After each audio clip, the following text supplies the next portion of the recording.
El sexto pleno en el año 2013 fue el pleno de la expectativa reformista. En el contexto que estaba, se inició el periodo de Raúl Castro, fue la implementación de los lineamientos y era la apertura controlada para trabajar por cuenta propia. El séptimo pleno, 2016, fue el pleno del relevo anunciado.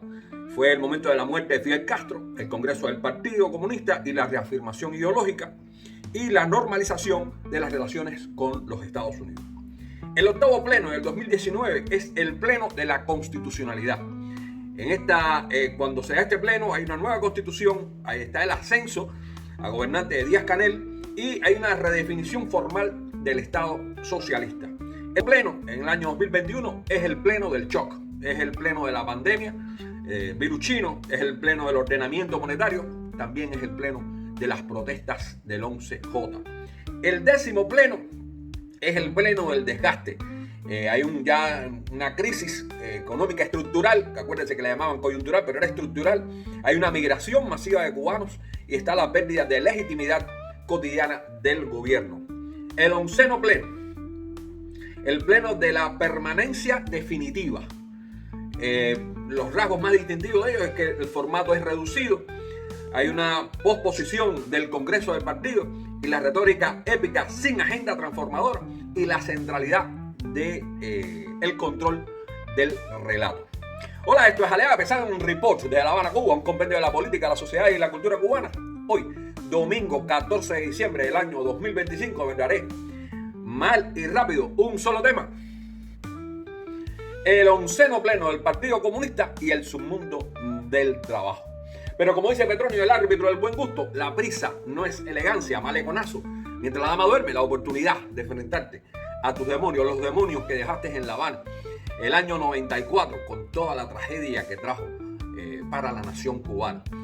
Maleconazo, editado por Elías Ediciones, la oportunidad de visualizar aquellos de los años 90, bueno, que ahora se replican en este momento para Cuba. Pero volviendo al tema de Marras, el onceno pleno comunista y el submundo del trabajo.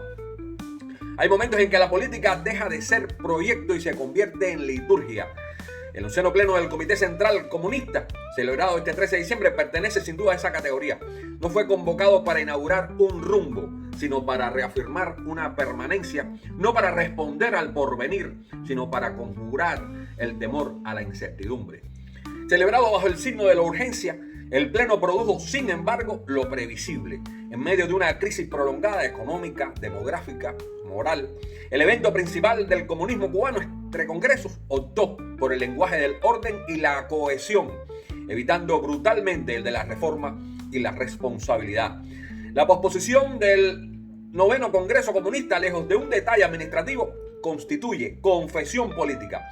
Cuando falta consenso, se aplaza el examen. Cuando escasean los resultados, se prolonga el mandato del discurso.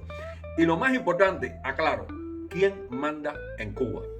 La intervención de Díaz-Canel confirmó esta lógica al afirmar que, abro comillas, que cada día de la revolución es una victoria.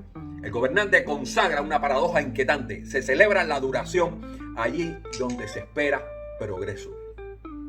La resistencia sustituye al éxito. La supervivencia se eleva a categoría histórica.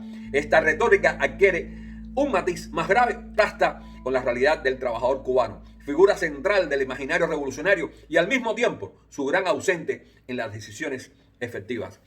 El trabajador aparece en el discurso como símbolo, nunca como sujeto. Se le invoca como soporte moral del sistema, pero rara vez como interlocutor político. Sus salarios insuficientes para sostener la vida cotidiana, su productividad erosionada por la escasez y la desmotivación, su migración silenciosa o abierta, no encuentra en el pleno comunista más que alusiones indirectas.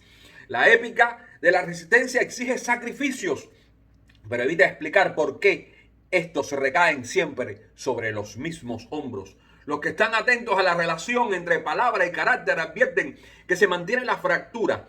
El lenguaje político separado de la experiencia material del trabajo no persuade e impone. La reiterada apelación a la unidad desprovista de mecanismos reales de liberación obrera no convoca a voluntades. Las disciplinas. No se propone unidad nacida de un acuerdo, sino se exige como deber histórico, aun cuando el presente clama por un cambio de concepto y estructura. El señalamiento al burocratismo y los formalismos, aunque correctos en apariencia, carece de profundidad moral.